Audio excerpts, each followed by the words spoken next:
Ce matin, au Parlement bruxellois, on parle rapport d'activité, mais on pense surtout négociation.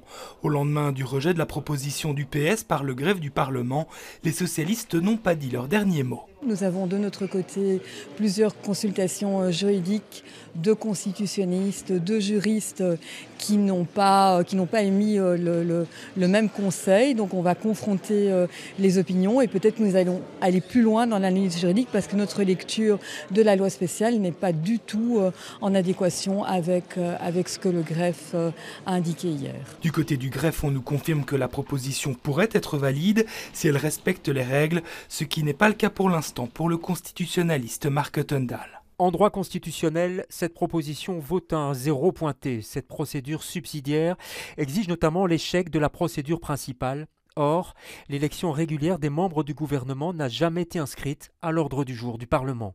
Un point de justification parmi d'autres. Pour le président de l'Assemblée, si proposition du PS il doit y avoir, elle doit d'abord être remise en conformité. Les étapes que prévoit cette procédure, il faut les respecter.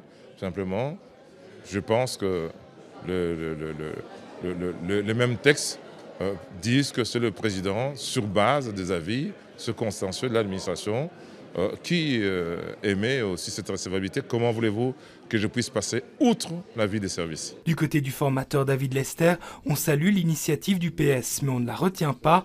Mais alors, comment sortir de l'ornière? Ça doit se faire avec une table qui réunit des partis qui forment une majorité à Bruxelles. Et pour le moment, j'ai toujours une chaise qui est vide pour diverses raisons. Et c'est cette chaise que je dois arriver à pouvoir remplir. Mais je reconnais que depuis quelques temps, c'est très compliqué. La coalition flamande s'est formée après 5 mois. Et tous les contacts qui ont été pris prouvent qu'elle ne changera plus. Et donc, soit on parvient à apaiser les craintes du Parti socialiste en la matière, soit on a vraiment un gros problème pour Bruxelles et c'est pas ce que je veux. Privilégier donc une formation sans tour de passe-passe juridique, une solution souhaitée aussi côté néerlandophone.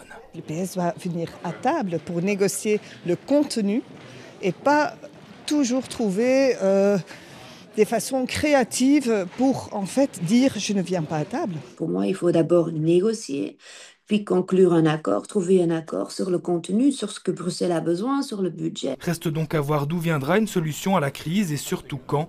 Cela fait 235 jours que nous votions.